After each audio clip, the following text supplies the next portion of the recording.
-50 degree Celsius जो Everest के top पे होता है, 100 किलोमीटर या 150 किलोमीटर पर आवर की विंड्स होती है।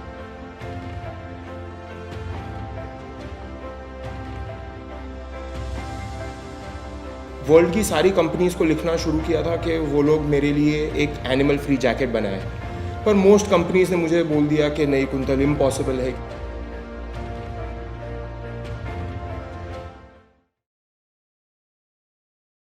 तो सर मैंने 2 बार एवरेस्ट क्लाइंब किया है, और जब भी मैंने फर्स्ट टाइम एवरेस्ट क्लाइंब किया 2016 में, तो जब भी मैं टॉप पे खड़ा था तभी मैं डाइट के हिसाब से फुल्ली वीगन था। मैंने कुछ भी ऐसा खाना नहीं खाया था जो नॉन वीगन था, बट जो मैंने अपने बॉडी पे एक जैकेट पहना था, ये जैकेट बहुत ही इंपॉर्टेंट है क्योंकि ये जैकेट आपको -50 डिग्री सेल्सियस जो एवरेस्ट के टॉप पे होता है, 100 किलोमीटर या 150 किलोमीटर पर आवर की विंड्स होती है, उससे बचाता है और आपको जिंदा रखता है। तो वो जो जैकेट मैंने पहना था, वो जैकेट अनफॉर्चुनेटली वीगन नहीं था, क्योंकि वो जैकेट को बनाने के लिए डक्स को मारा गया था और वो डक्स के फेदर्स निकाल लिए जाते हैं और वो डक्स के फेदर से वो जैकेट बनता है। 3 या 4 साल मैंने 2012 से मैंने वर्ल्ड की सारी कंपनीज को लिखना शुरू किया था कि वो लोग मेरे लिए एक एनिमल फ्री जैकेट बनाए, पर मोस्ट कंपनीज ने मुझे बोल दिया कि नहीं कुंतल, इम्पॉसिबल है। किसी ने बोला फाइनेंशियली वायबल नहीं है, किसी ने बोला तुम एक ही बंदे हो जो पूरे दुनिया में ये जैकेट मांग रहे हो, बाकी कोई मांग भी नहीं रहा है, किसी ने बोला टेक्नोलॉजी ही नहीं अवेलेबल है तो ये जैकेट बन नहीं सकता है। तो 4 साल हो गए और फिर मैंने काइंड ऑफ गिव अप कर दिया और मैंने बोला अभी मेरा ड्रीम इतना बाजू में है तो मैं जाके पहाड़ चढ़ लेता हूँ, इससे मैं वीगन के बारे में और ज़्यादा बात कर पाऊंगा, क्योंकि एटलीस्ट ये सेट हो जाएगा कि वीगन एवरेस्ट चढ़ सकता है, तो ये जब बात पूरी बाहर निकल जाएगी और मैं वीगनिज्म को बहुत आगे कर पाऊंगा। चढ़ गया, ऊपर भी पहुंच गया और डेड एनिमल को बॉडी पे पहन लिया, जो नहीं करना था इतने सालों से, क्योंकि वीगनिज्म मेरे लिए एक एथिकल चॉइस था हमेशा, और अभी भी है और हमेशा रहेगा। तो ये एक कॉम्प्रोमाइज़ कर लिया उस टाइम पे, और उसके बाद अगले 3 साल तक रात को ढंग से नींद नहीं आई, क्योंकि ज़मीर एवरी रात को बोलता था कुंतल वीगन नहीं थे जब ये एवरेस्ट गए थे। और कभी भी स्टेज पे खड़ा रहा, किसी के स्टोरी पे गया, किसी के पॉडकास्ट पे गया, हमेशा अनाउंसमेंट होता था here is the first vegan in the world to climb Everest. Of course 2019 में मैं गया, मैंने खुद ने ही वर्ल्ड का पहला एनिमल फ्री जैकेट बनाया, एक इटालियन कंपनी के साथ कोलैबोरेट करके। वो जैकेट पहन के मैं एवरेस्ट चढ़ा भी, और मैंने सबको बता दिया कि कंप्लीट वीगन की तरह मैंने एवरेस्ट चढ़ लिया। ना मैंने खाना खाया, ना मैंने कोई ऐसा पहनावा पहना, ना, और जितने लेवल तक मेरे से कंट्रोल हो सकता था उतने लेवल तक मैंने कंट्रोल करके मैं वीगन था। मैं परफेक्शन की बात नहीं कर रहा हूँ, पर मेरे से जितना हो सके मैंने 150% एफर्ट डाल के मैंने ये किया। But at the same time 2016 में मैं वो डेड एनिमल को पहन के चढ़ा और मैंने अपने वैल्यूज़ और एथिक्स को कॉम्प्रोमाइज़ किया। और कभी कभी ऐसे डर लगता है कि फ्यूचर में भी कुछ ऐसा आया तो क्या मैं अपने एथिक्स को वापस कॉम्प्रोमाइज़ कर लूँगा, और ये एकदम डायलेमा मेरे माइंड में रहता है कि मैंने क्यों किया वो। मैं समझ नहीं पा रहा हूँ कि मैंने अपने ड्रीम को क्यों एनिमल की जान के ऊपर रखा, तो वो मैं उससे रिकंसाइल नहीं कर पा रहा हूँ। नहीं, देखिए, मैं मानता हूँ, हमेशा कहता हूँ कि किसी व्यक्ति को अगर आंकना है या देखना है कि उसे सम्मान कितना देना है, तो वो इस आधार पर होना चाहिए कि उसने चुनौतियाँ कौन सी उठाई हैं। ऐसे नहीं कि उसने हासिल क्या किया, ऐसे देखना होता है कि किन हालातों में हासिल किया, उसके खिलाफ कौन सी स्थितियाँ थीं। तो हम सब पैदा होते हैं ना एक माहौल में, माहौल हमारे भीतर घुस जाता है कल्चर बन के, और माहौल बाहर रहता है समाज बन के और बाज़ार बन के। ठीक है, हम सब उसी संस्कृति से, कल्चर से आ रहे हैं, और हमारे बाहर समाज भी वही है और बाज़ार भी वही है। तो शुरुआत तो हम सब ने बड़े पीछे से करी है ना, क्योंकि हमें जो संस्कृति दे दी गई है उसमें हिंसा बहुत है। देखिए, जहाँ कहीं भी इग्नोरेंस होती है ना, अज्ञान, वहाँ हिंसा होती ही होती है। अज्ञान और हिंसा एक ही चीज़ के दो नाम होते हैं। तो हमारे दिमाग में हिंसा बहुत डली हुई है, और जब आप बाज़ार की ओर देखते हैं तो वो भी आप में लगातार हिंसा ही बढ़ाना चाहता है। तो स्थितियां बहुत हमारे विपरीत रहती हैं, एडवर्स, प्रतिकूल रहती हैं। उसमें आप 2016 में वीगन होकर चढ़ गए और आपने बतख के परों का प्रोटेक्शन पहन रखा था। मैं इस बात पर बहुत दोष नहीं दे सकता, क्योंकि मुझे ये देखना होगा कि बाज़ार आपको क्या देने को राज़ी है। ऐसा तो नहीं है कि बाज़ार आपको एक हिंसा मुक्त उत्पाद देने को राज़ी था, आपने लिया नहीं, या आपने कह दिया महंगा है साहब मैं नहीं खरीदूंगा। ऐसा तो नहीं था। और ये बाज़ार आपके नियंत्रण में तो है नहीं। ठीक। इसी तरीके से जन्म से तो आप वीगन नहीं थे, न जन्म से मैं वीगन था।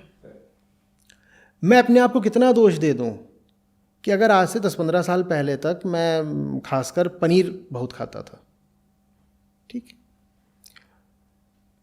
इस समाज की पैदाइश है, इसी ने भीतर संस्कार और बाहर बाजार दिया है, और संस्कार और बाजार दोनों कह रहे हैं कि पनीर खाओ, तो मैं भी खाता था। सवाल यह है कि जब बात समझ में आने लगी उसके बाद क्या किया। ठीक है, शुरुआत बहुत पीछे से हुई थी, लेकिन आगे बढ़ गए, वयस्क हो गए, फिर जानकारी मिलने लगी, जब आंख खुल गई, तथ्य सामने आ गए, उसके बाद क्या किया। और आपने बहुत जल्दी बहुत कुछ कर दिया। 2016 से 2019 के बीच में ही आपने कह दिया कि साहब खाता तो मैं हूं ही नहीं कुछ भी ऐसा जिसमें कोई पशु पदार्थ सम्मिलित हो, मैं ऐसा कुछ पहनूंगा भी नहीं जिसमें कहीं से भी पशु हिंसा का तत्व हो। और वो पहने बिना आप एवरेस्ट पर चढ़ गए। आप ऊंची से ऊंची बधाई के हकदार हैं। और इतनी सी बात नहीं है कि एवरेस्ट को फतह कर लिया, बहुत लोगों ने कर लिया अब तक। मेरे ख्याल से कितने, सैकड़ों से ऊपर, बहुत सारे लोग होंगे अब तो। वर्ल्ड में तो 7,000 लोगों ने कर लिया। 7,000 लोग हो गए। तो वो अभी भी बहुत एक बिरली घटना होती है। लेकिन उससे कहीं ज़्यादा बिरली बात यह है कि एक आदमी सिर्फ बाहरी स्थितियों को ही नहीं चुनौती दे रहा है, वो अपनी आंतरिक सीमाओं को भी चुनौती दे रहा है। तो उसके लिए आप बहुत सम्मान और बधाई के हकदार हैं। कहते हैं ना, जब जागो तभी सवेरा। आप किसी व्यक्ति का मूल्यांकन उसके अतीत के आधार पर थोड़ी कर सकते हैं। मैं किसी को देखूं और मैं याद करने लगूं कि ये व्यक्ति इतिहास में कैसा था, ये तो मेरी बेवकूफ़ी हो जाएगी। मुझे ये देखना है ना कि इतिहास उसका जैसा भी था, वो वहाँ से उबर करके, निकल करके, चुनौती दे करके, आगे बढ़ करके आज कहाँ पहुँचा है। भाई आप अगर अतीत ही देखोगे तो अतीत में तो सब इतने ही बड़े थे, छोटे से। और अतीत में तो कोई ठीक से बोल भी नहीं पाता था, ना कोई चल पाता था। तो आपको अगर अतीत ही देखना है तो अतीत तो सबका यही है कि पड़े हुए हैं, और जो अपना पहन रखा है लंगोटा वो भी गंदा कर रखा है। अतीत तो सबका ऐसा है, दुर्गंध भरा। अतीत की बात नहीं होती है, बात होती है अतीत को चुनौती देने की। अतीत कैसा है ये नहीं बात है, बात यह है जैसा भी था अतीत, उसको चुनौती दी कि नहीं दी। सम्मान का हकदार वो है जो चुनौती देता है, भले ही बहुत पीछे से आ रहा हो, भले ही चुनौती देने के बाद भी अभी वो बहुत पीछे हो, क्योंकि जब इतनी पीछे से शुरुआत करोगे तो आगे बढ़ने के बाद भी पीछे ही रहोगे थोड़े। वो पीछे होकर भी बहुतों से बहुत आगे है, क्योंकि उसने आगे बढ़ने का साहस दिखाया। You have to consider the odds against which a person fought and accomplished. चुनौतियाँ क्या थीं, तो वो चीज़ देखनी होगी। आज भी हम ऐसे कहने लग जाएं कि कोई इंसान है, मान लीजिए 40-50 साल का हो गया, उसने पूरी ज़िंदगी मांस ही मांस खाया है, बहुत होते हैं ऐसे, और वो कहने लग जाए कि जी साहब अब हम क्या सुधरेंगे, आधी ज़्यादा ज़िंदगी तो निकाल दी मांस खाते हुए, अब हम क्या सुधर जाएंगे। नहीं, ऐसी बात नहीं है। आप खाते थे, उसके पीछे कारण थे, बाहरी कारण भी थे, आंतरिक कारण भी थे। हमने बाहर कहा समाज और बाजार है, और भीतर हमने कहा संस्कार और अज्ञान। ठीक, तो बाहरी भीतरी कारण थे जिनके कारण आप आज तक हिंसा भरा जीवन जी रहे थे। आज कुछ नया कर दीजिए ना। कोई व्यक्ति अपने आखिरी क्षण में भी जग जाए तो जग गया, जग तो गया ना, कभी देर नहीं हो जाती है। तो उसमें बुरा मानने की कोई बात नहीं है, बल्कि मैं क्या बोलूं, जहाँ तक वीगन होने की बात है, आप मुझसे तो बहुत आगे हैं। मुझे तो वीगन हुए अभी मुश्किल से 8-10 बरस हुए हैं, और आप उससे कहीं पहले से वीगन है, 20 साल से वीगन है, तो अगर मुझे इस आधार पर ही कहना होगा कि कोई दोषी है कि वो कभी कुछ खाया करता था या कभी उसने कपड़े पहन लिए जिसमें एनिमल प्रोडक्ट था, तो फिर सबसे बड़ा दोषी तो मैं खुद ही हो जाऊंगा। दोषी मैं हो जाऊंगा अगर आज सब जानने समझने के बाद भी मैं नालायकी करता हूँ। दोषी मैं हो जाऊंगा आज जब मैं जान गया हूँ कि ये कितना महत्वपूर्ण मुद्दा है, उसके बाद भी मैं इसके बारे में दुनिया में जानकारी ना फैलाऊँ। जो काम अभी हम कर रहे हैं ये काम मैं ईमानदारी से ना करूँ तो मैं दोषी हो जाऊँगा। 10 साल पहले मैंने क्या किया उससे मैं दोषी नहीं हो जाता आज, ठीक है। लेकिन आज सब जानते बूझते भी मैं अपने कर्तव्य का निर्वाह न करूँ तो मैं बहुत बड़ा दोषी हो जाऊँगा।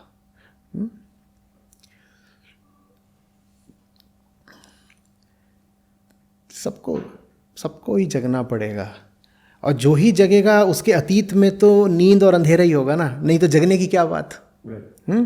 तो जगने के विरुद्ध हम ये तर्क कैसे दे सकते हैं कि एक दिन इसकी चेतना में नींद थी और अंधेरा था। अरे साहब था तभी तो वो जग रहा है अब। तो वो अंधेरा जगने का कारण है, वो अंधेरा जगने का विरोधी नहीं हो सकता। So on the topic of ethics, I have a slightly different question, but it's still on ethics. And this happened a few years ago. So I was vegetarian for about 5 years and vegan for the last 2. And I would go out on dates with women. I would meet on the apps. And even though I didn't eat animal products, I would still pay for it if they wanted to eat it or if they ordered it when we went out. And I would say things like, oh, it's your life, you can do what you want, oh, it's a personal decision. And the reason I did that was because I was hoping that I would get to sleep with them. And if I said, no, you're an animal killer and an animal abuser, and I'm not going to pay for it, it would kill the entire vibe. And I've always felt guilty about that, very dirty and slimy. And like you said, I've never been able to reconcile what you did.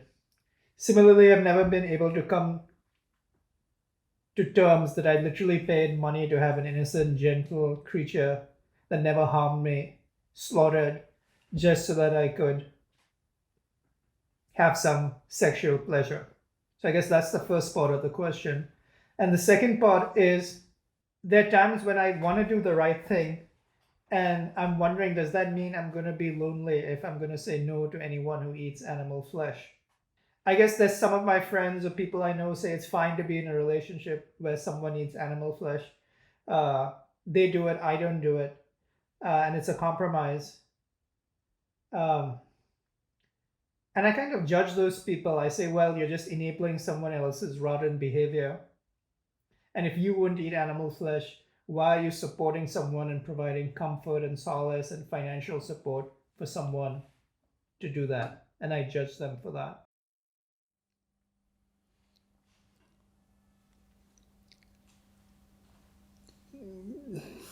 देखिए, जो इंसान ice cream खा रहा है आपके साथ, ठीक है, आइसक्रीम खाने के मौके पर वो व्यक्ति ठीक ठाक सही लगता है, आइसक्रीम ही तो खा रहा है, ठीक है। प्लेट में होगी आइसक्रीम या कोन में होगी। अब कोई कोन में आइसक्रीम खा रहा है, वो चॉकलेट आइसक्रीम है भूरे रंग की, अपना वो खा रहा है, उसमें थोड़ी सी खुशबू भी आ रही है, तो ऐसा तो कुछ लगता नहीं कि बहुत बड़ा कोई पाप हो रहा है, नहीं लगता ना, ठीक है, नहीं लगता। अब यही जो व्यक्ति आपके साथ है, आप डेट पर गए हैं और कोई महिला, कोई लड़की आपके साथ है, आपके साथ डेट पर है, और वो एक राह चलते बकरे को या घोड़े को पकड़ करके, अचानक पकड़ करके अपनी जेब से एक खंजर निकाले और खच खच खच खच खच खच खच वहीं आपके साथ मारना शुरू कर दे, ठीक है। अब कैसा लग रहा है? वो आपके साथ एक चॉकलेट सॉफ्टी खा रही है, तो इसमें तो कुछ किसी को बुरा लगता ही नहीं, आप फोटो भी खींच लोगे, बल्कि आप डाल दोगे, कहोगे तो अच्छी बात है, क्या हो गया। लेकिन वही जो आपके साथ महिला है, आप जिसके साथ डेट पर गए हैं, आपके साथ चल रही थी और प्यार भरी मीठी बातें चल रही थी, रोमांटिक, और तभी उसको दिख गया सड़क किनारे एक घोड़ा या गधा या कुत्ता। और उसने क्या किया? वो जानती नहीं है उसको, क्योंकि हम जिनका मांस खा होते हैं हम कभी उन्हें जानते हैं क्या? जानते तो कुछ भी नहीं है, बस मांस खा जाते हैं किसी का। और उसको दिख गया वहाँ एक घोड़ा खड़ा हुआ था, वो भी बूढ़ा, क्योंकि ज़्यादातर जो जानवर कटते हैं वो बूढ़े ही होते हैं। तो कूद के गई, घोड़े को पकड़ा और गिराया और जेब से निकाला। और अब कैसा लग रहा है? कैसा लग रहा है? अब अच्छा नहीं लग रहा। ग्रिजली, हॉरिफिक, गोरी, हिंसक। पर जो चॉकलेट कोन वाली स्थिति थी और जो घोड़े को गिरा करके कत्ल करने वाली स्थिति है, इन दोनों में वाकई कोई अंतर है क्या? इन दोनों में वाकई कोई अंतर है क्या? बस माया का खेल है कि आंखों को, इंद्रियों को दिखाई नहीं पड़ता। व्हाट ग्रोस एक्ट, ऐसे ही बोलेंगे ना सब कि क्या चल रहा है, this is so, this is an assault on the senses, how can you do this, इस तरह के कमेंट्स आएंगे ना। और वैसा कोई कमेंट नहीं आता है जब आप आइसक्रीम खा रहे होते हो, जबकि आइसक्रीम में जो दूध है वही सीधे सीधे खून बन रहा है। इतनी बार हम ये सवाल उठा चुके हैं कि आप सोचते क्यों नहीं हो कि दूध देने वाली एक मादा जो 7-8 साल की उम्र के बाद दूध देना बंद कर देती है, गाय हो, भैंस हो, बकरी हो, कोई हो, फिर उसका क्या होता है? क्योंकि अभी उसके पास जीने के लिए 5-7 बरस बचे हुए हैं। ऐसा तो नहीं जिस दिन दूध देना बंद करती है उसी दिन मर जाती है, ऐसा तो नहीं होता। अभी तो उसके जीने के कई साल बचे हुए हैं। तो उसका क्या करते हैं? जो किसान है उसको पालता रहता है कि दूध नहीं दे रही फिर भी पालूंगा और रोज़ उसको खिलाऊंगा। किसान ऐसा करता है क्या? क्या होता है उसका? वो जाती है, वो कटती है, उसका मांस बनता है, और भारत में मांस उतना ज़्यादा खाया तो जाता नहीं, तो सब एक्सपोर्ट होता है। ये बड़ा सीधा सा गणित है, पर ये हमारी समझ में क्यों नहीं आता कि वो जो आप आइसक्रीम खा रहे हो उसमें और एक भैंस को ज़मीन पर गिरा करके उसका गला रेत देने में कोई अंतर नहीं है। आपकी स्वीटहार्ट भैंस पे चढ़कर बैठी हुई है, उसका खून पी रही है। अब कैसा लग रहा है सोचने में? ब्रूटल लग रहा है ना? आप यही बोलोगे शी इज अ ब्रूट। पर जब चॉकलेट कोन है तो शी इज सो क्यूट। वो जो क्यूट है वही तो ब्रूट है। ये हमें समझ में नहीं आता। तो बात इसमें एथिक्स की भी कहाँ है बताओ? ये तो बात सीधे सीधे फैक्ट की है कि देखो तो वो एक ही घटना है, एक ही घटना है। तो जब कोई आपके साथ है और कह रहा है डेटिंग पे आए हैं, प्रेम की बात आगे बढ़ेगी, और वो ये सब करने लगे, तो उसके साथ वही व्यवहार करिए जो आप उस व्यक्ति के साथ करेंगे जो एक घोड़े को या भैंस को ज़मीन पे गिरा करके उसका गला रेत रहा होगा। उसके साथ आप क्या व्यवहार करेंगे? उसके साथ आगे आप डेटिंग करेंगे। और वैसे ही वो चॉकलेट थोड़ी सी नाक पे लग जाती है खाते खाते, कई बार होता है नाक पे लग गई या होंठ पे ऊपर लग गई, तो क्यूटनेस में और इजाफा हो जाता है। उसको ऐसे देखिए कि किसी के मुंह पे खून पुता हुआ है, अब कैसा लग रहा है? अब कैसा लग रहा है? अब प्रेमी जन तो अक्सर एक दूसरे के मुंह पे चॉकलेट लगी है तो चाट भी लेते हैं, उससे प्यार और बढ़ता है। पीडीए का ये तरीका भी अब काफ़ी प्रचलित हो गया। आप एक ही कोन में साथ साथ खाओगे, जब उतना सा कोन है उसमें दोनों साथ साथ खाओगे तो उधर चॉकलेट लग जाएगी, उसको चाटो। खून भी क्यों नहीं चाट लेते? उसके चेहरे पर किसी का खून लगा है, चाटोगे क्या? तो उसमें एथिकल बात क्या है? हत्या तो हत्या है, हत्या तो हत्या है, चाहे वो चॉकलेट कोन के नाम पर की जाए, प्यार के नाम पर की जाए, व्यापार के नाम पर की जाए, धर्म संस्कार के नाम पर की जाए, हत्या तो हत्या है। और अभी भी यहाँ पर हमें थोड़ी गुंजाइश हो जाती है, क्योंकि अभी बात हो रही है किसी थोड़ी सी अपरिचित महिला की जो डेटिंग पे मिली है। अब वो व्यक्ति अपरिचित ना हो, अपने ही घर का हो, तो क्या करोगे? मान लो वो वाना भी या वुड भी नहीं है, वो आपकी वाइफ ही है, वो कह रही है मैं तो चॉकलेट स्ट्रॉबेरी मुझे तो चाहिए ही चाहिए, कौन? अब क्या करना है आप बताओ ना? वही करना है। आपकी पत्नी हो, आपका पति हो, आपका बाप हो, आपकी माता हो, आपके दोस्त यार हो, आप इनमें से किसी को पाएंगे किसी का कत्ल करते हुए, तो जो करेंगे वही तब किया करिए जब वो जोर देते हैं कि हमें दूध तो पीना ही है।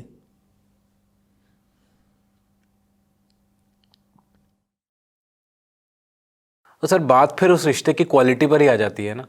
आपको और गहराई से जाना पड़ेगा मेरे ख्याल से। जैसे इन्होंने डेटिंग का एग्जांपल दिया, अब वो जो उद्देश्य है डेटिंग पर जाने का, वो उद्देश्य बहुत ही बढ़िया, तो बहुत एकदम सही बात है। डेटिंग पे तो इसलिए गए हो ना कि प्यार गहराएगा। अब कुछ बोल दें, भले ही हम ये बोल दें कि just wanted to hang out and have a nice evening, ऐसे ही बोला जाता है, just to show that you are not deeply invested in it. दिल ही दिल में तमन्ना तो यही होती है कि बात आगे बढ़े और आगे बढ़े और फिर एकदम ही आगे बढ़ जाए। जो व्यक्ति इतना हिंसक है वो तुमसे प्रेम कैसे कर लेगा भाई? उससे प्यार ही तो मांगने जा रहे हो, उसके पास प्यार है ही नहीं तो आपको कैसे दे देगा? अब प्यार तो सूरज की तरह होता है, वो तो चमकता है और जब चमकता है तो किरणें सब पे पड़ती हैं। यदि प्रेम होता है तो प्रेम होता है। फिर आप ऐसा थोड़ी कर सकते हो कि अपने बच्चे के लिए बहुत प्रेम है और कुत्ता है उसको लात मार रहे हैं। वो तो प्रेम नहीं है, वो कोई और चीज़ है, हार्मोनल है, भावनात्मक है, कुछ और चीज़ है वो। तो आप किसी ऐसे व्यक्ति के साथ हो जो इग्नोरेंस में धंसा हुआ है, हिंसा में फंसा हुआ है, वो व्यक्ति आपसे भी प्यार कैसे कर लेगा? और ये तो हम चॉकलेट कोन की बात कर रहे हैं, यहाँ तो डेटिंग के समय पूरा पूरा तंदूरी मुर्गा। आप दोनों में प्यार बढ़ रहा है, वो मुर्गा कह रहा है मैं तो जान से गया, मेरा क्या था इसमें?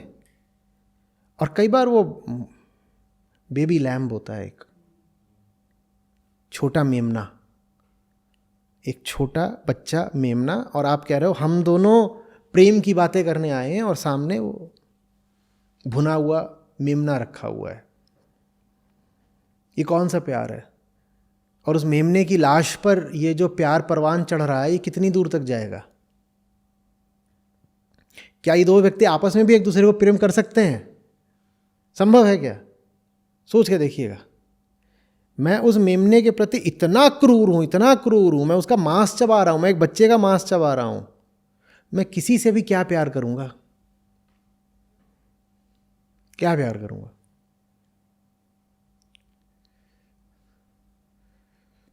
फिर लोनली हो जाते हैं, ठीक है,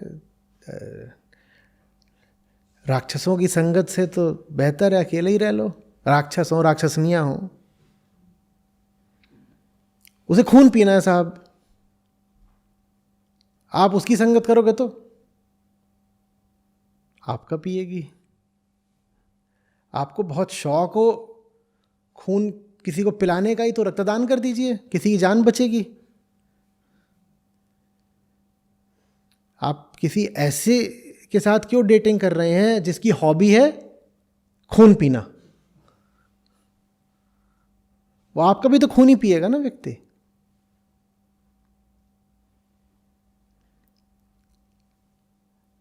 जितनी आबादी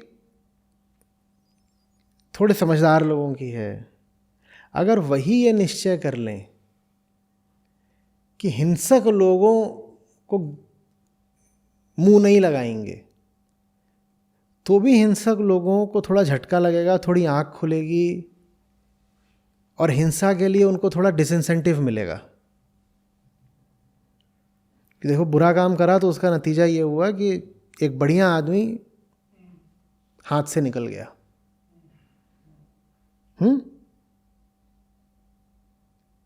let's call it off right now.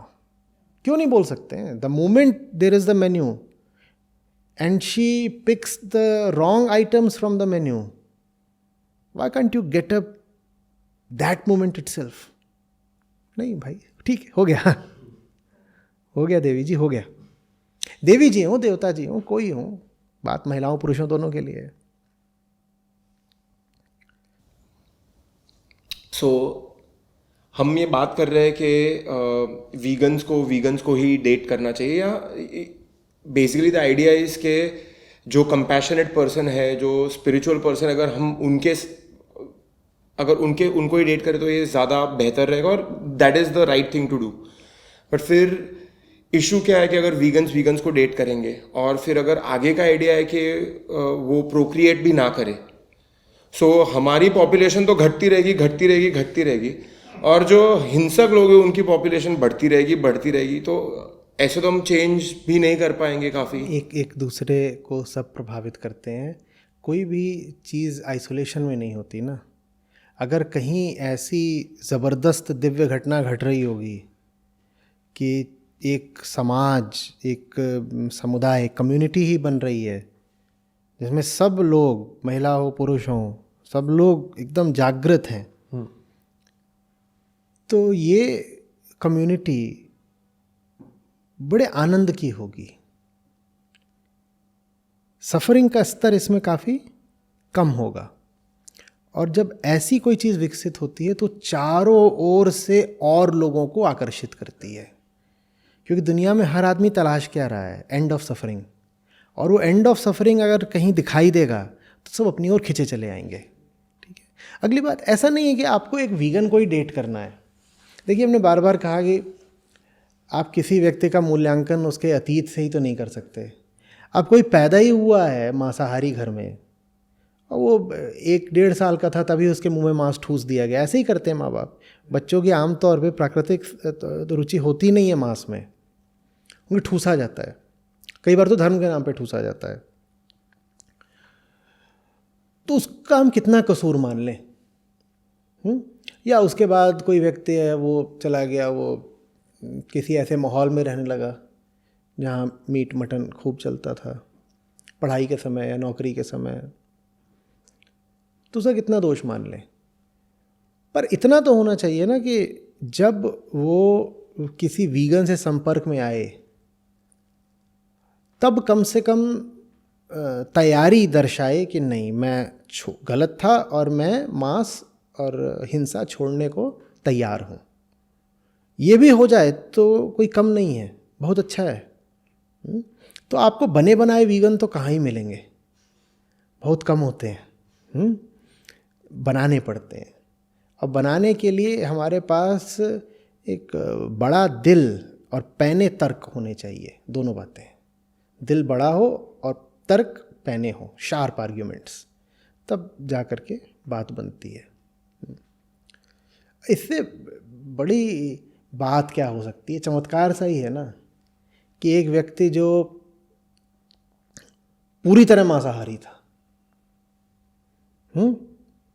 कि उसको दिन में 3 समय मांस चाहिए होता था, वो मांस क्या, दूध भी छोड़ दे।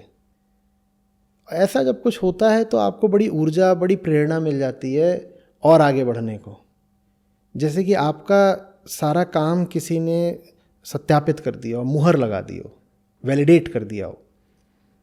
वही चीज़ तो है जो आपकी संस्था को हमारी इतना चलाए रखती है।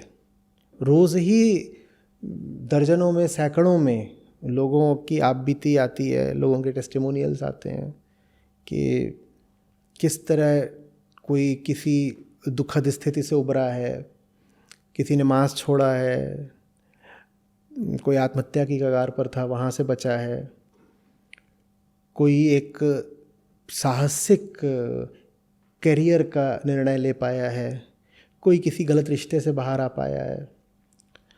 और जैसे मैंने कहा, उसमें ये सब भी खूब शामिल होता है कि अब 6 महीने हो गए दूध छोड़े हुए और दूध की कोई तलब भी नहीं लगती, एकदम याद ही नहीं आता दूध। वही जो मैं आपसे बोल रहा था ना पहले कि जब आप आध्यात्मिक होते हो तो ये हिंसा और हिंसा से जुड़ी चीज़ें बस छूट जाती हैं, आपको बहुत कोशिश भी नहीं करनी पड़ती। कई बार तो चीज़ें जब छूट जाती हैं आपको बाद में पता चलता है अरे छूट गई क्या, कोई और आके आपको याद दिलाता है, कहता 3 महीने हो गए तुमने फलानी चीज़ अभी तक करी नहीं या खाई नहीं, तो आप कहते हो अच्छा उस चीज़ के प्रति तो अब कोई रुचि ही नहीं रही। तो ये सब चीज़ें होती हैं और इनका प्रयास करना चाहिए, और जब इसमें सफलता मिलती है बड़ा आनंद आता है, सफलता नहीं भी मिलती तो भी भीतर जज्बा तो बना ही रहता है क्योंकि काम अच्छा है।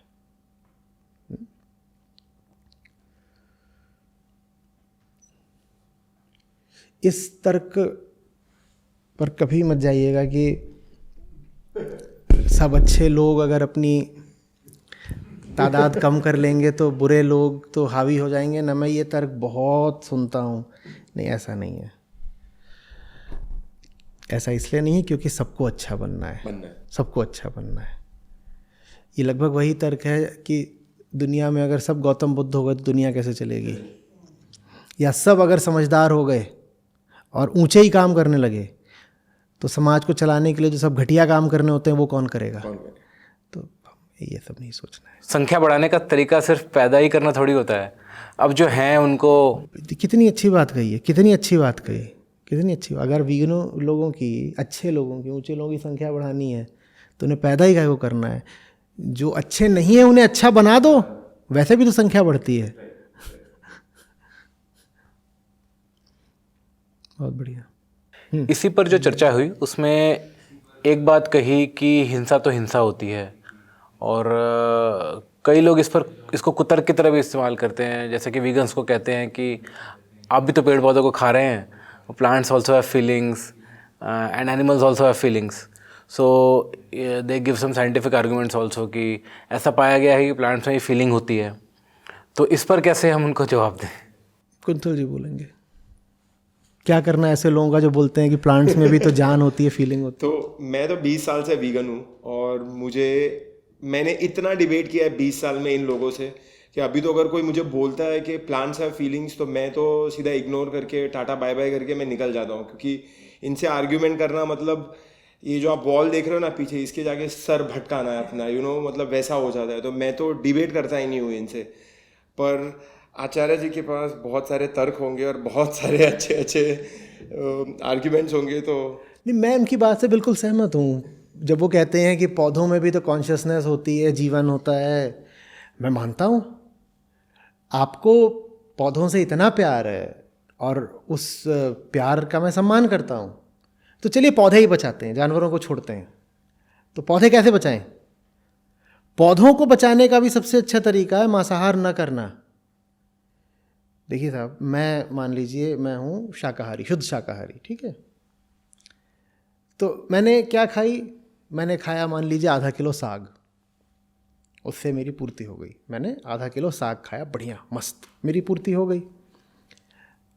आप हैं शुद्ध मांसाहारी, आपको चाहिए आधा किलो मटन।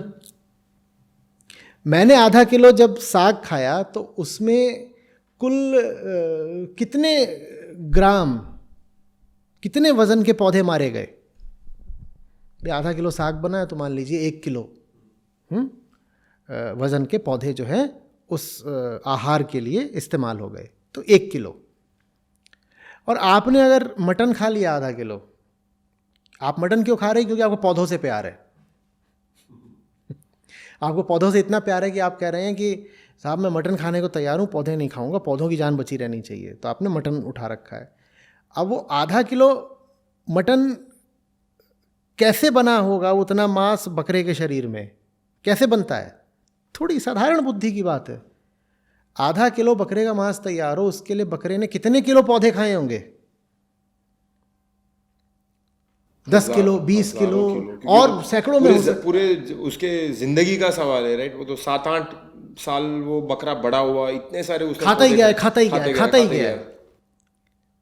तो आपकी प्लेट पर जो मांस रखा है, अगर उसका प्लांट इक्विवेलेंट रख दिया जाए कि वो जो मांस है वो कितने पौधों को मार करके तैयार हुआ है, तो आपकी प्लेट पर एक पूरा जंगल होगा। जंगल नहीं होगा तो कम से कम पूरा एक खेत होगा, खेत नहीं होगा तो कम से कम पूरा एक बाग होगा।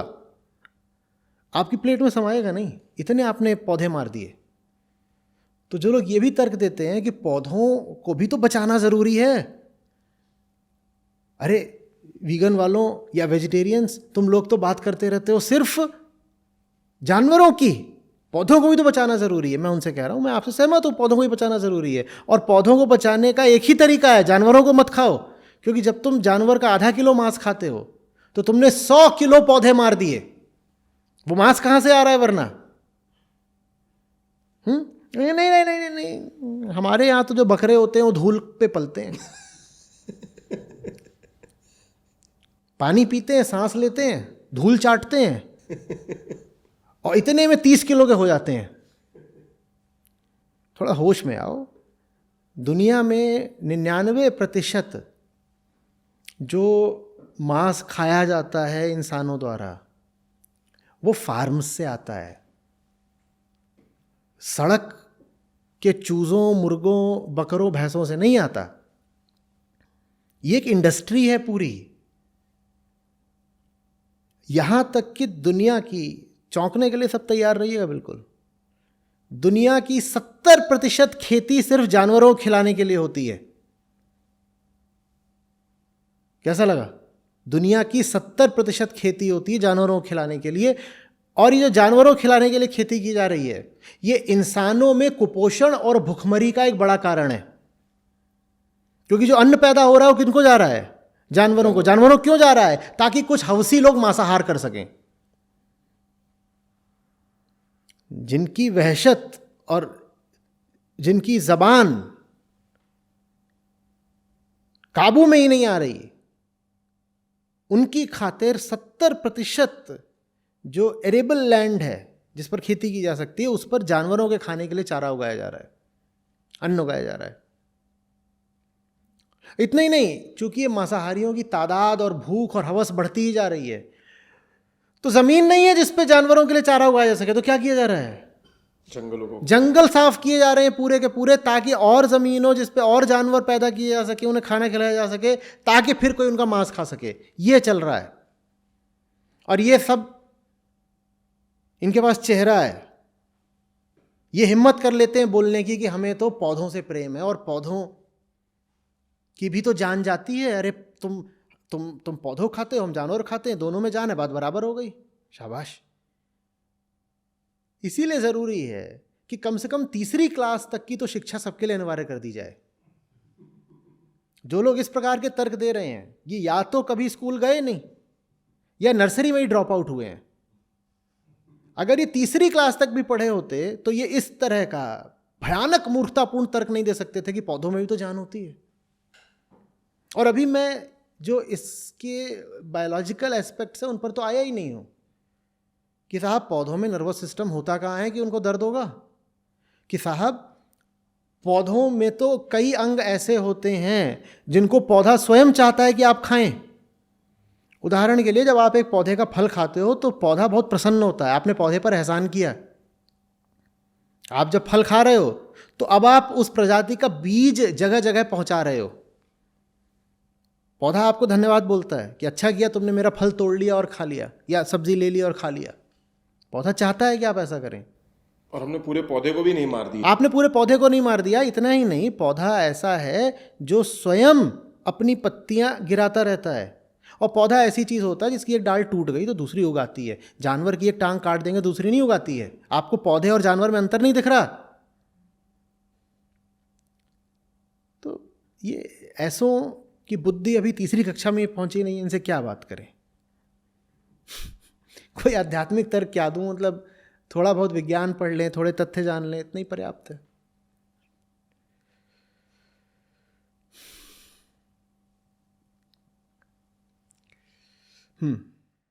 सर, अभी जो आपका कॉन्वर्सेशन चल रहा था उसमें कुछ पिक्चर्स मेरे दिमाग में उठ रही थी। पहले तो जैसे आपने ही बताया कि कोई आइसक्रीम खा रहा है, तो आपको लगता है सब कुछ ठीक है, मतलब आइसक्रीम ही तो खा रहा है। पर अगर वही आदमी कोई मेमने को पकड़ के बुचर कर रहा है या फिर ऐसी कोई वीडियो, तो वो बहुत ही ज़्यादा वायलेंट कंटेंट कहा जाता है उसे। तो यूजुअली जब हम स्क्रॉल करते हैं फेसबुक पे या इंस्टाग्राम पे, खासकर जो एनिमल राइट्स के वीडियोस आते हैं, तो उसमें नीचे लिखा आता है सेंसिटिव कंटेंट.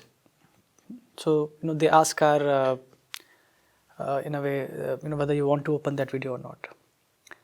तो और यूजुअली वी स्किप इट, क्योंकि ऐसा लगता है पता नहीं अंदर क्या होगा, किसी एनिमल को बूचर किया जा रहा होगा, किसी एनिमल को फाड़ दिया जा रहा हो. तो बस मेरे एग्जैक्टली दिमाग में वही आया, अगर ऐसी ही कोई वीडियो बने उसमें लिखा हो सेंसिटिव कंटेंट, और जब उसको हम ओपन करें तो एक आदमी अंदर बैठ के आइसक्रीम खा रहा हो, I think that may even hit that it doesn't look like कि आप जब आइसक्रीम खा रहे हो और वो एक नॉर्मल से इवेंट है, बट वो उतना ही क्रूर है जितना आप किसी एनिमल को मार. बिल्कुल सही बात है, एकदम सही बात है. किसी मेमने की हत्या की जा रही हो तो स्क्रीन पहले ही ब्लर हो जाती है सोशल मीडिया पे और लिख दिया जाता है viewer discretion advised. And age restriction also. Age restriction लगा देंगे, 70 चीज़ें कर देंगे. ये बड़ी गजब बात है, ये बड़ी. और दिन रात हम उन्हीं हत्याओं में साझीदार हो रहे हैं, तब क्यों नहीं उसमें व्यूअर डिस्क्रिशन लगता? कोई अगर स्क्रीन पर धूम्रपान कर रहा हो तो नीचे लिख देंगे बड़ा बड़ा कि धूम्रपान सेहत के लिए हानिकारक है, और स्क्रीन पर कोई दूध पी रहा है तब वहाँ क्यों नहीं लिखा जाता कि ये एक हिंसात्मक कृत्य है, सावधान? तब क्यों नहीं लिखा जाता? ट्रिगर वार्निंग क्यों नहीं लिखते? एडिशनली बॉडी के लिए भी ख़राब है. जैसे अभी आपने कहा ना कि स्मोकिंग में लिखा आता रहता है कि this is injurious to health, ये आपके लिए ठीक नहीं है. एट द सेम टाइम दूध के लिए कुछ ऐसा, बिल्कुल. डेयरी में भी क्यों नहीं लिखा आता कि ये जो चीज़ है ये आपकी सेहत के लिए भी ख़राब है? कुछ भीतरी अज्ञान है और कुछ बाजारू स्वार्थ हैं, और नहीं कोई बात, इतना ही सा. इसी में एक दूसरी बात मैं डिस्कस करना चाहूँगा. अभी हम डेटिंग के ऊपर बात कर रहे थे, तो हाल ही में सोशल मीडिया में काफ़ी ज़्यादा प्रचलन में रहा है ये इंसिडेंट, जहाँ पे एक प्रेमी ने अपने प्रेमिका को पहले मारा, बड़ी क्रूरता से फिर उनके टुकड़े टुकड़े करके उनको ठिकाने लगाया. तो अगर हम एग्जैक्टली देखें कि यही प्रेमी प्रेमिका कुछ ही दिन पहले, थोड़ा इसमें अगर हम फोर्स ही कर पाए, एक साथ बैठे हुए हैं, आइसक्रीम खा रहे हैं और उनके मुंह पे वो बल्कि क्रीम लगी हुई है और हंस रहे हैं और बहुत क्यूट लग रहा है ये सब चीज़ें. तो अगर हम फोर्स ही कर पाएँ कि जैसे ये जो अभी कत्ल उन्होंने किया वहाँ पे, और जो उस कत्ल करते हुए उनके हाथों में खून लगा होगा, एग्जैक्टली वैसे ही वहाँ पर भी हो रहा है, पर वो अभी दिख नहीं रहा. जब एक आदमी आइसक्रीम खा रहा है और उसके मुंह पे वो पूरा क्रीम लगा हुआ है, हाथों में क्रीम लगा हुआ है, वो कभी चाट भी रहा है ऐसे कुछ. सो अगर हम वो चीज़ ऑब्वियसली इसको, अगर हम इस इंसिडेंट को हम थोड़ा फोर्स ही कर सकें, तो ये एग्जैक्टली ऐसा ही हो रहा होगा पहले, और हम अगर देख पाते तो it could have been of great help. मैं तो कहता ही हूँ ना कि अभी इन्हीं में से जो सबसे सनसनीखेज हादसा हुआ था, उसमें प्रेमिका की लाश को 35 टुकड़ों में काटा गया, और वो जो चाकू था वो जानवर का मांस काटने का चाकू था. और ये बात बड़ी सिंबॉलिक है, प्रतीकात्मक है, कि तुमने जिस हथियार का निर्माण करा था जानवरों को काटने के लिए, उसी से इंसान कट रहा है. और यही हश्र होगा सब इंसानों का. तुमने जो जो चीज़ें ईजाद करी हैं दूसरों पर जुल्म करने के लिए, वो तुमको ही खा जाएंगी. तो कबीर साहब का है कि जाका गला तुम काटे हो सो फिर काट तुम्हार. जिसका तुम आज गला काट रहे हो वो कल तुम्हारा गला काटेगा. अब ये मत पूछना कि वो तो मर गया हो तो कैसे काटेगा, बस काट देता है. और ये बात किसी व्यक्ति को नहीं बोली गई है, ये बात पूरी मानवता को, पूरी मैनकाइंड को बोली गई है. एक प्रश्न है आपके लिए कुंतल, जैसे आप ही ने बताया कि you have climb the Everest twice, तो इस जगह पे एक इंसान का और एक जानवर का कैसा रिलेशनशिप होता है?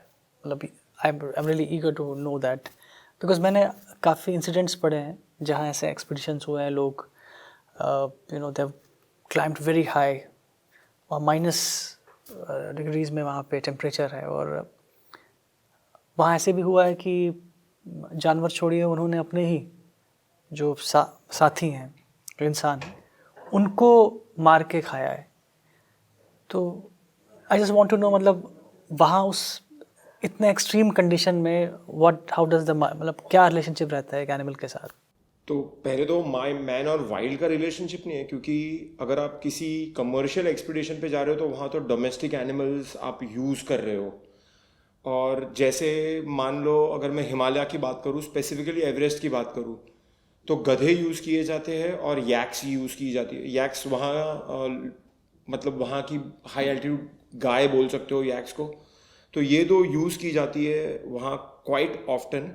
और काफ़ी सारा सामान जैसे ले लो, ऑन द वे जो विलेजेस है, अगर उनको सप्लाई करना है खाना पीना जो भी, तो सारा कुछ वो गधों और वो यैक्स के बैक पे जाता है। जैसे हमारा सामान ले लो, हमारा खाना ले लो, हमारा गेयर ले लो, हमारे रोप्स ले लो, जो सारा कुछ माउंटेन पे यूज़ होता है वो सारा बेस कैंप पहुंचने के लिए भी यैक्स को यूज़ किया जाता है।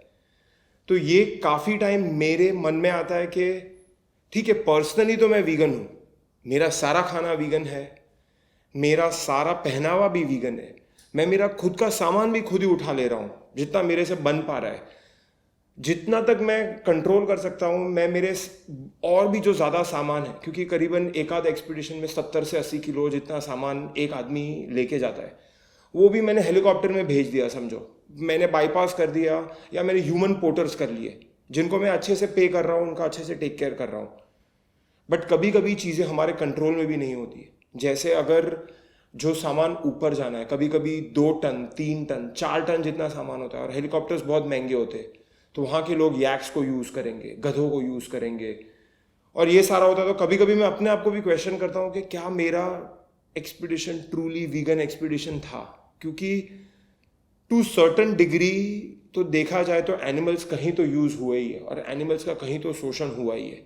और कितना भी बोल लो, अगर आप वहाँ के गधों के देखोगे तो चमड़ी पूरी उखड़ी हुई है, पूरे बोन्स दिख रहे हैं।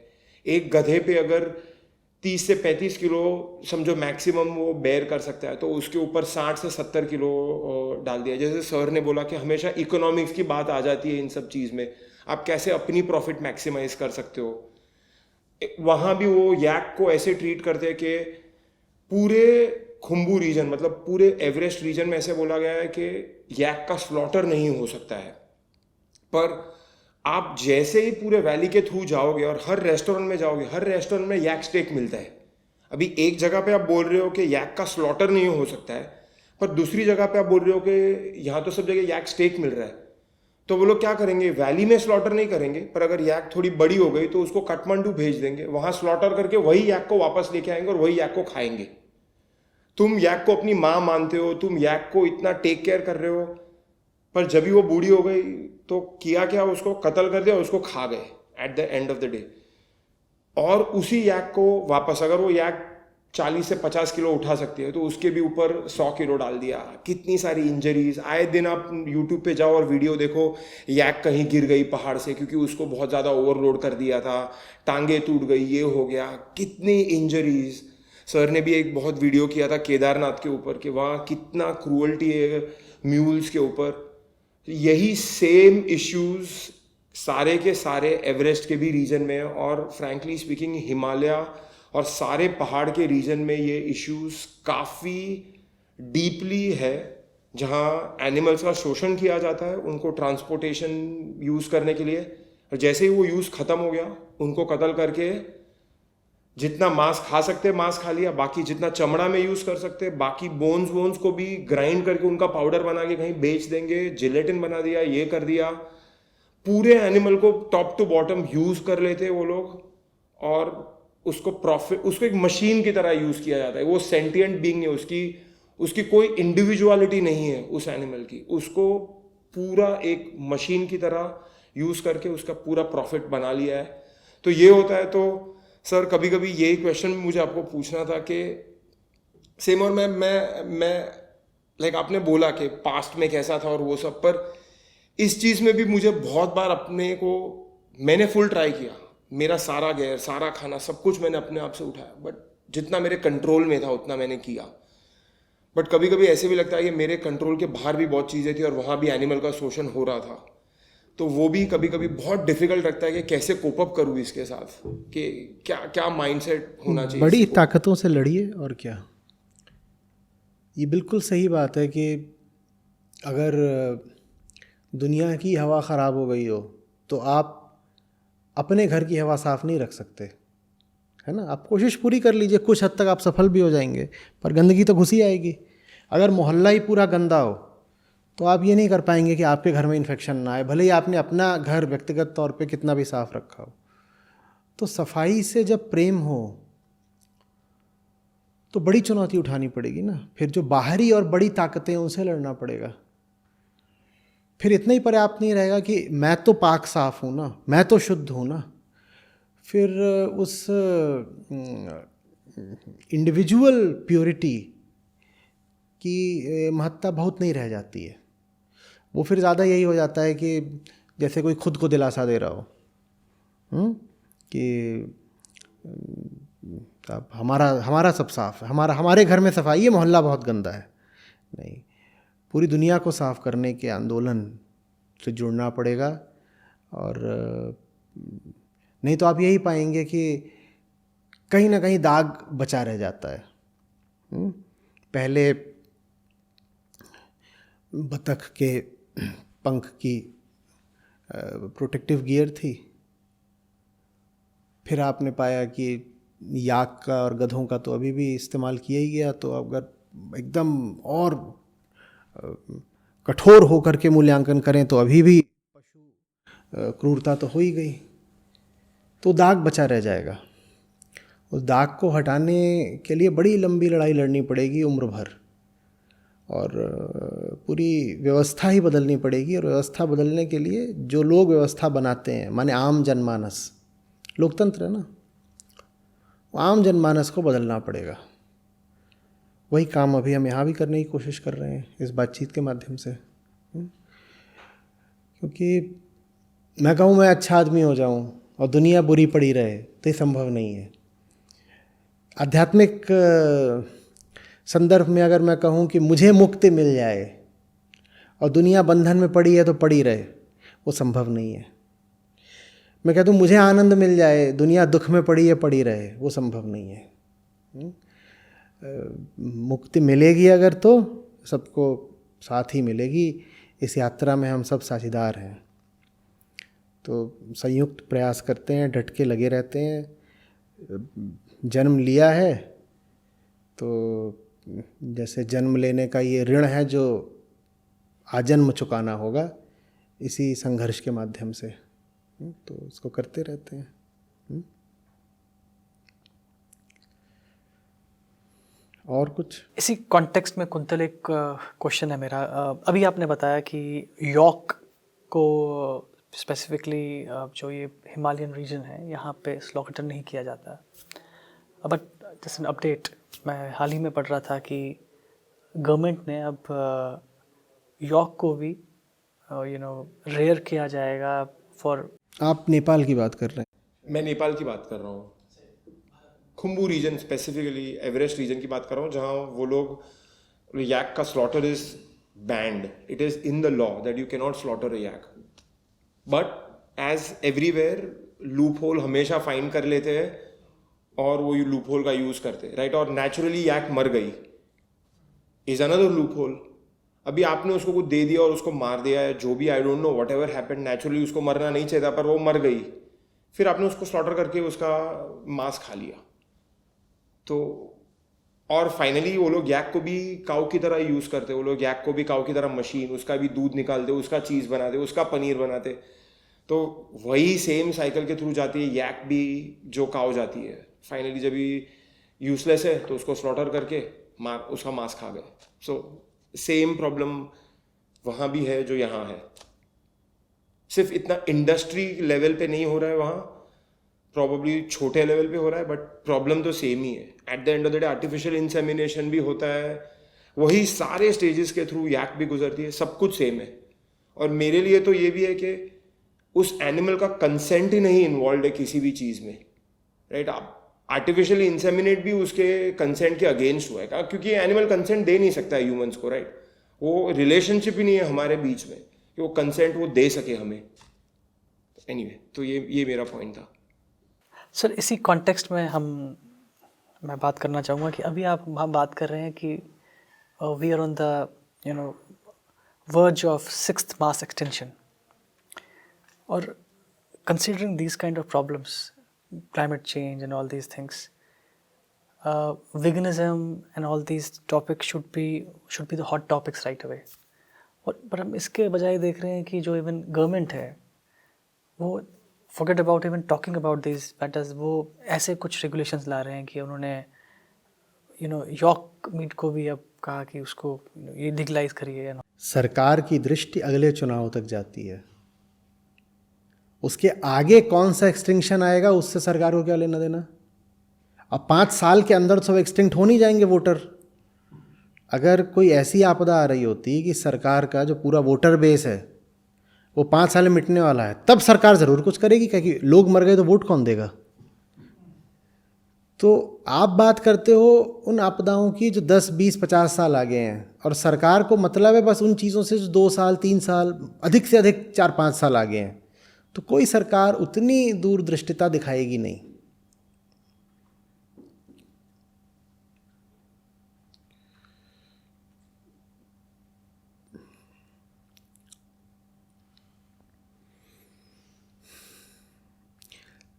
इंसान को ही जगना पड़ेगा।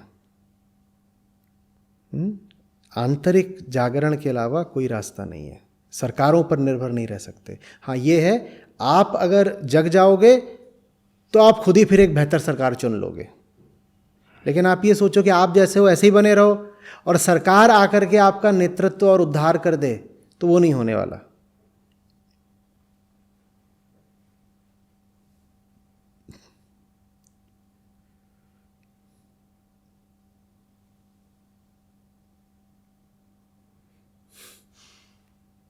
Agreed.